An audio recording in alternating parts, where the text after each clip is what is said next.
Hey guys, my name's Crystal Kenny, and I'm in love with creating. All things artistic and imagination involved.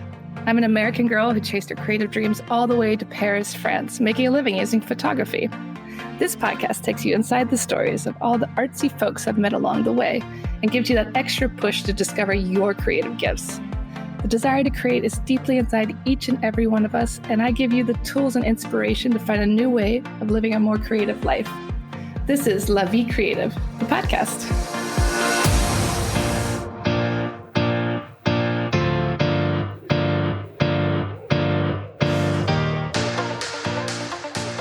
Today on the show, I have Richard back on. We talked to Richard years ago about his writing, his tour guiding, and now he's discovered a new passion. He creates his own jewelry.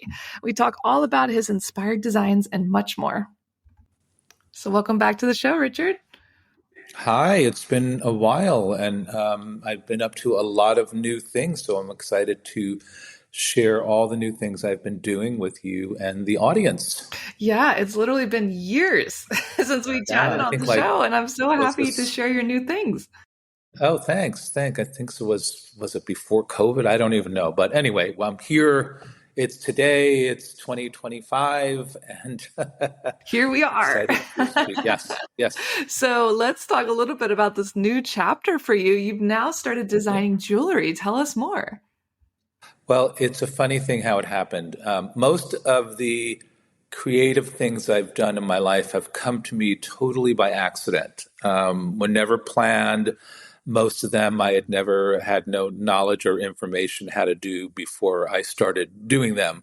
And this was the same thing. So about 2 years ago, I was reading an article in the New York Times about this girl in her mid-20s who during COVID decided to start making beads. And I looked at the site and they were very beautiful. And somewhere it just popped in my head, I could do that. And so anyway, so I went to the flea market here in Paris, the Clean and Core flea market.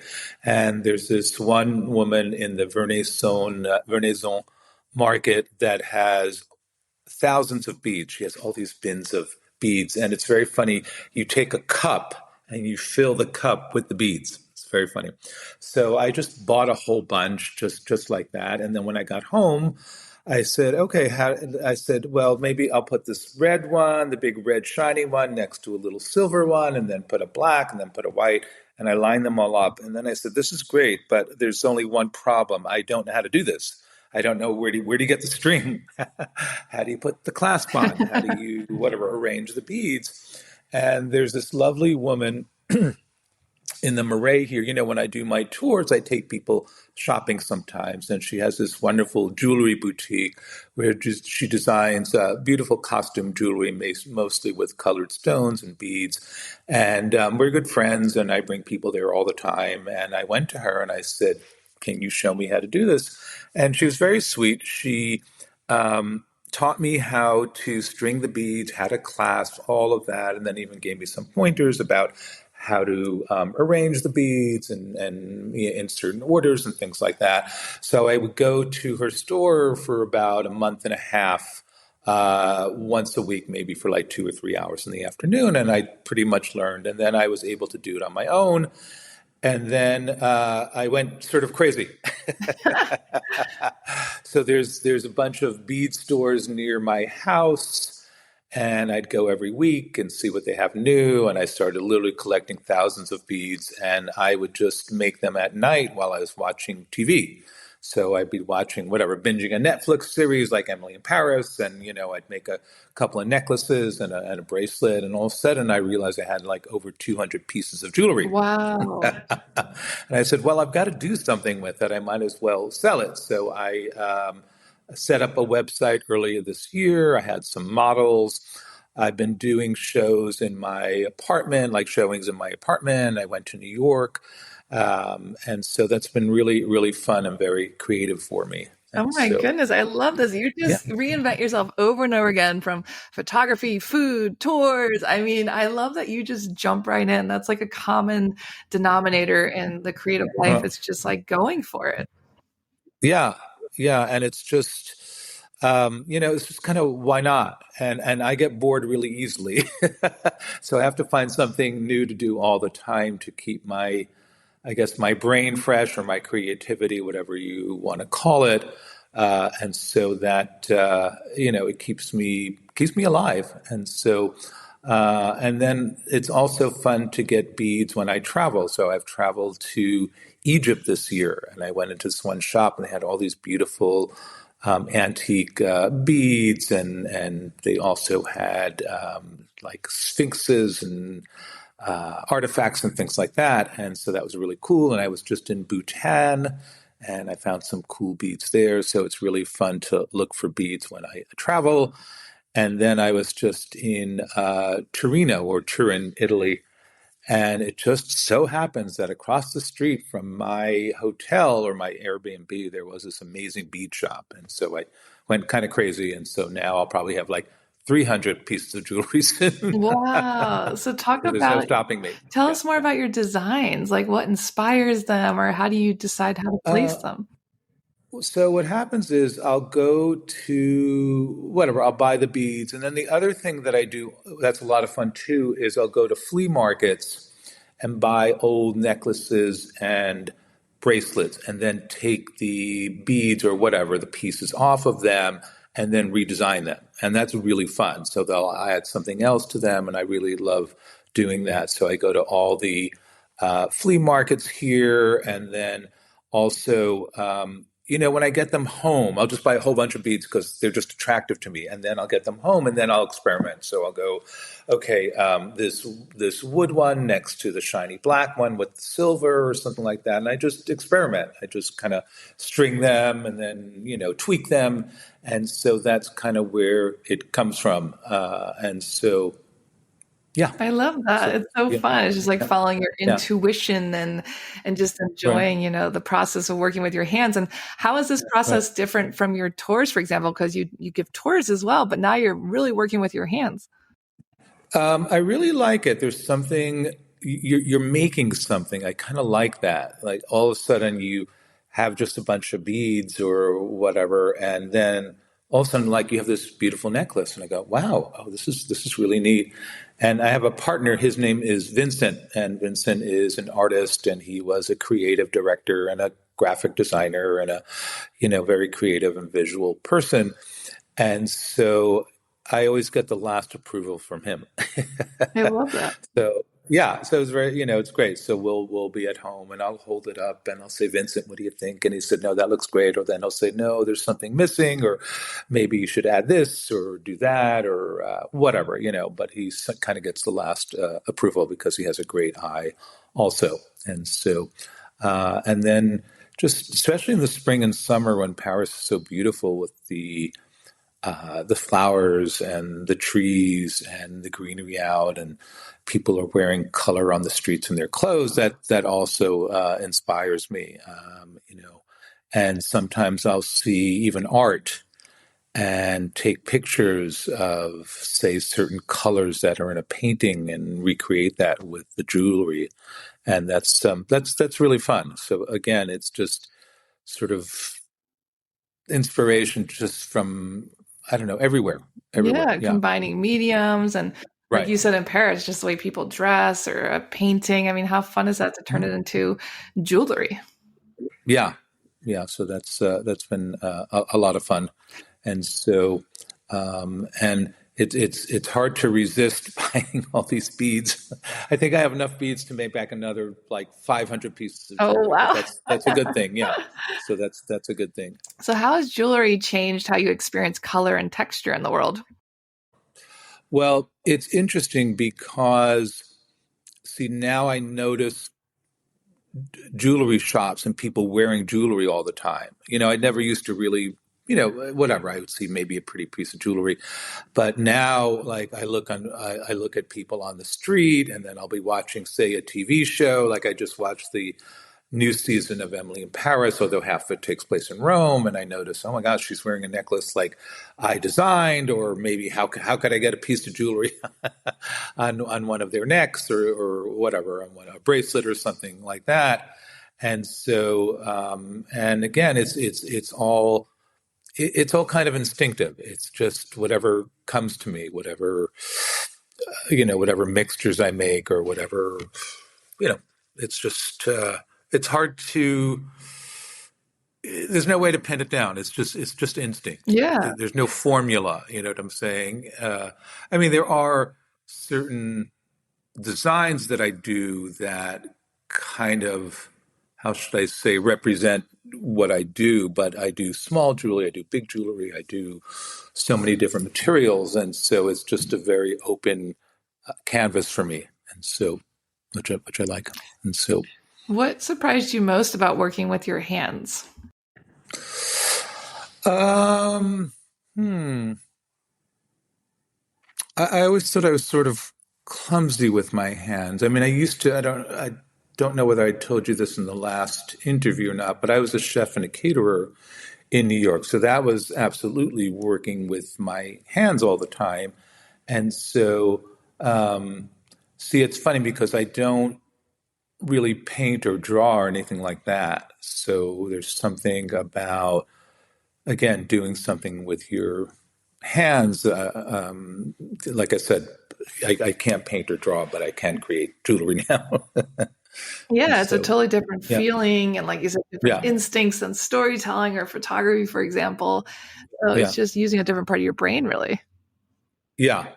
And then there's also, I take all the photos of the jewelry, and that's kind of fun to do. Like I'll take different color backgrounds. So I bought all these felt squares at a store, like an art store, and I have them in tons of colors. So I experiment. So I say, oh, this blue, say, bracelet looks really good against this pink background. Or, I have a piece of like gold metallic leather, and I say, oh gosh, this golden necklace will look perfect on that. So that's also fun. It's creating the website. Then you also have to use my writing sense because you have to write descriptions of what you're selling, and then I like to name them, so I name them all these kind of clever names, which is also fun. And so, yeah, so there's different types of creativity all involved with that. And so, Yeah, definitely talk about like the business side. Like you have reinvented yourself so many times. And I think a lot of people, they love creating new things. But they're like, how do I make money with this? Like, how are you able to sell these? What's some business advice? Mhm. So I was very lucky. So I grew up. My parents always had retail stores when I was growing up, and I've been selling since I was age 10. So I always worked in my parents' stores. As a teenager, we had shoe stores, and my parents were incredible salespeople. And they really taught me how to sell, how to be in business. So I have, again, both sides of that. Obviously, the creative side and the business side. And so, I have a built-in audience with my blog. And so I've, wrote about the jewelry and showed pictures of it on my blog. I got some orders from that. Again, I want to, my plan for next year is to get it maybe on TikTok or maybe having some influencer, whatever, give an influencer some pieces and have her wear them. And so it's just, thinking of different ideas of how to get your product out there.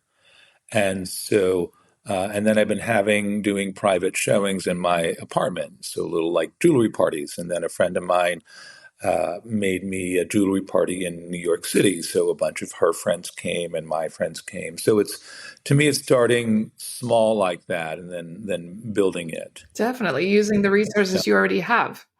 Yes. Yes. Exactly. Exactly. And coming back to your writing, so you have a Substack that covers everything from art to food to architecture. What connects all those threads for you? It's basically my experience in Paris of just walking the streets of Paris, learning about what's new in the city, things that just catch my eye. And what's really fun about having a Substack or a blog or whatever you want to call it is it's like having your own magazine. And so you could write whatever you want, you could present whatever you want. It's your own show in a way. And I like writing about different things. So obviously, I write about food because I was a chef and a caterer in New York City. And then I go to a lot of museum exhibits. I really love art and going to new exhibits. And then it's just, sometimes on the street, I'll just go, oh my gosh, there's a new restaurant or there's a new store with really cool things in it. So a lot of it's about the discovery process. Yeah, the curiosity and seeing where it takes you. Yeah. And then, so like the other day, there's this organization called Lost in Translation, and they show uh, French films with English subtitles, mostly current films. And I interviewed the founder of it. It was their 10th anniversary. And I really like doing interviews sometimes. I even do interviews for other magazines and publications. So that's a lot of fun for me. And then also I take photographs for my blog, and people really, really like the photographs. And a lot of times it'll just be a post about just mostly with photographs. So I'll go to a certain area. There's a really funny feature that I do called the Doors of the Month, and I'll take pictures of doors all around Paris and show them on the blog. And now that I've expanded that, since I travel a lot, so I'm going to have doors from Bhutan and from when I went to Torino, and I was in Egypt earlier this year, so I got pictures of beautiful doors there, and so that's again, it's just a very wide variety of things, and Yeah, so it's like all your yeah, passions, yeah, overlap. And like you said, it's fun writing and having a blog or a Substack because, like you said, it's your own little Mhm. magazine and you can do whatever you want. Mhm. Yeah. And then the other plus about that is I'm on a lot of mailing lists for PR agencies. And so, for example, about back in the summer, this PR agency that I worked for once before, their client was name just went out of my head, a famous hotel, Le Cheval Blanc. That Oh, is like yeah. the most exclusive hotel in Paris. It's whatever, super luxury. It's the minimum charge for room is 2,500 euros.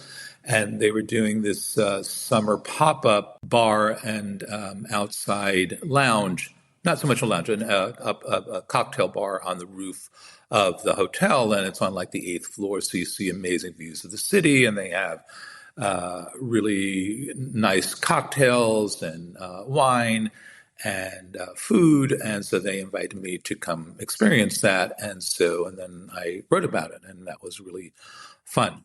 So that's one of the perks of having a blog for a long time, that people want you to write about them. And so, like I said, sometimes I go to new hotels or restaurants, or I get invited to the openings of exhibitions or museum exhibitions. And so that's always fun to be invited to those kinds of things. Yeah, definitely. The perks of the job, you get to go to all these exclusive events.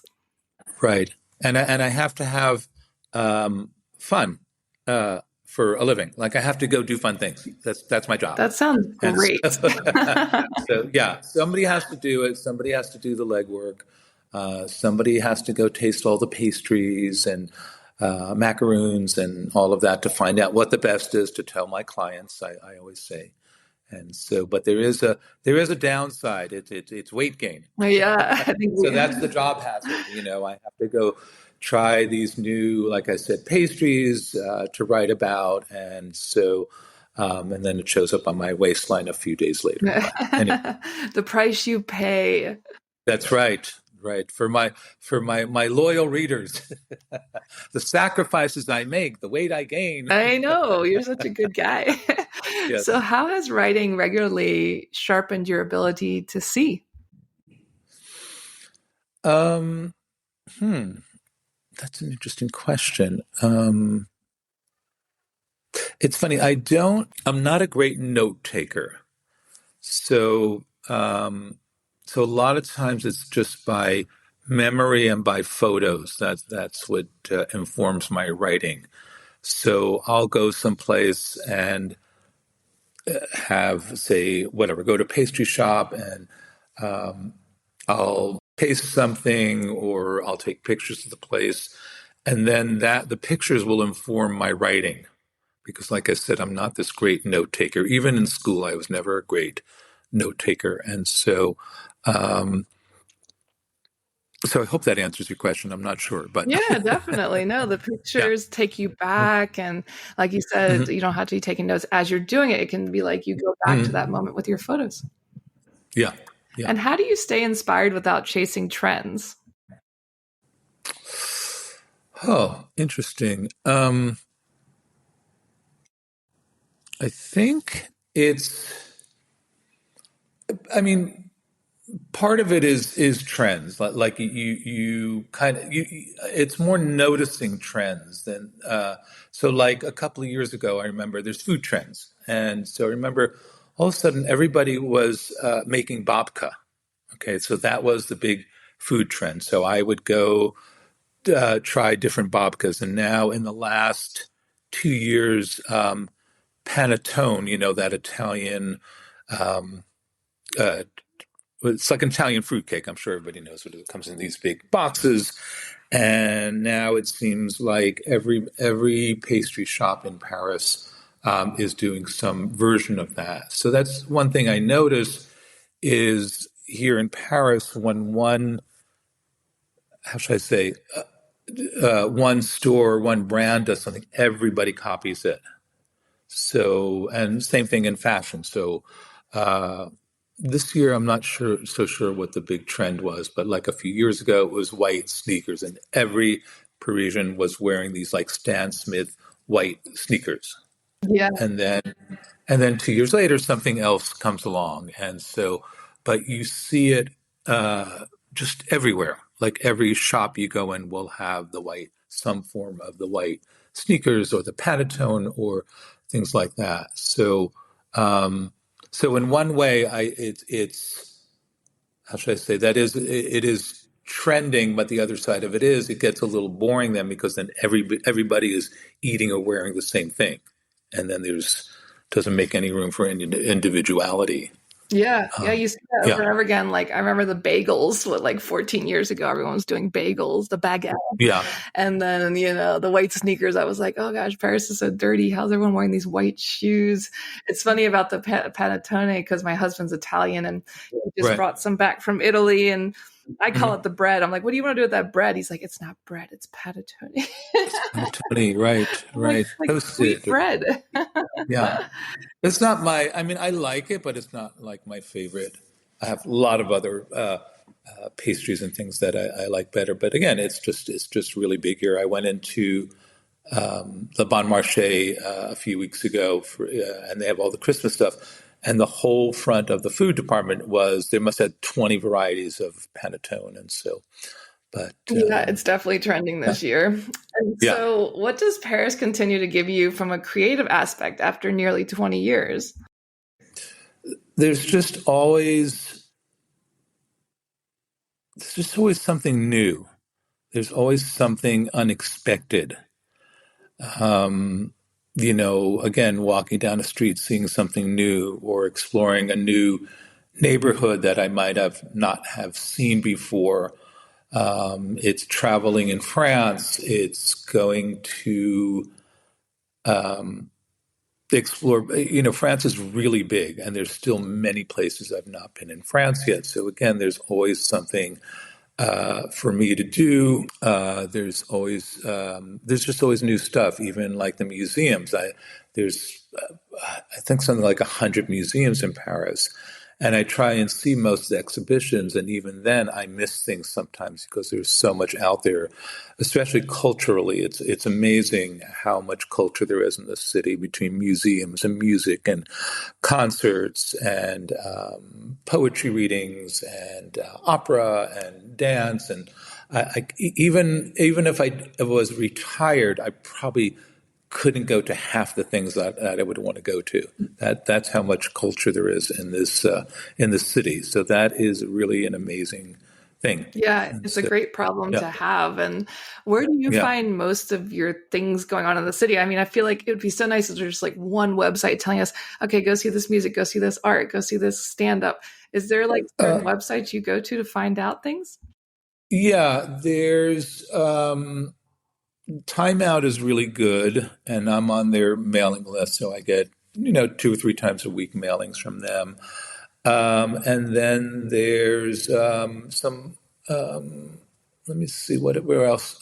Sometimes I just look at the museum websites, Paris Chic, and so they have a lot of information about what's current in the city, and actually a lot of times I see ads on the metro. So for like new exhibitions and music and all of that, and then I'll go book tickets or something like that. So Yeah, no, it's all yeah. over the place. The metro is a great place. I've found a lot of stuff in the metro too. That's what only reason to ride the metro is see the what's going on in Paris. Yeah, so I take a picture of something and then I'll whatever look it up and book a ticket or go to the exhibit or something like that. And so, So what do you think visitors are often missing out on in Paris that you love revealing? so one of the things that I've been a tour guide for 18 years now, and one of the things is that people want to rush things here. Now, Americans, Parisians and French people get 5 weeks vacation. Americans get maybe the most 3 weeks, but most of the time like 2 weeks. And so they're here for a lot of times a short period of time, like 3 or 4 days, and they want to pack everything in those 3 or 4 days. And I also always suggest just taking an afternoon and walking the street. So walk near the Palais Royal is one of my favorite places, and that is not that well known to tourists, especially American tourists. And then behind there's the Galerie Vivienne, which I really love, and then there's some other passageways near there. And I like that whole part of Paris because it's not that discovered. And I also love the Ninth Arrondissement, and I do a tour there. It's called Southern Pigalle. I do a tour there. And again, it's not a particularly touristy area. You don't hear a lot of English spoken there. I think I have one of the only tours that tours that neighborhood, and so that's another. And then there's this amazing food street called the Rue des Martyrs, and it's one of the best food shop streets in Paris. And then you also have these smaller museums. So you have like if you don't want to go to the Louvre, there's some alternative. Like the Petit Palais has an incredible collection of 17th and 18th century art, and it's a free museum, and it's one of the most gorgeous buildings in Paris. And again, a lot of people don't know that. So it's, again, not about, if you're here, you want to see all the tourist spots. If you've never been here, yes, you want to see the Eiffel Tower, you want to see the Champs-Élysées, you want to see the Arc de Triomphe. I think you need to see those things, but leave yourself a little bit of time to do some more exploring and just walking around neighborhoods. Yeah, I definitely couldn't agree more. Like you said, we're always kind of rushing around to see everything, especially as Americans. Right. So it's important just take some space. Well, I think that's a beautiful note to end on. And where can people connect with you, buy your jewelry, book you for a tour, write to you? Okay. All right. Well, I have a bunch of websites. So my tour site is prefer Paris Tours. .com. My jewelry is Aura de Paris Jewelry .com. And my Substack, it is richardnahem.substack.com. Perfect. Well, thank you so much for sharing with us today, and we'll share all that in the show notes. Okay, thanks so much. And it's been a pleasure as always. And hope to see you soon. Thanks so much for tuning in to La Vie Creative. You can find more information on MissParisPhoto.com. And if you enjoyed this show, please feel free to share and spread the word for all my creative guests. We have the power to help them to keep doing what they love. See you next time.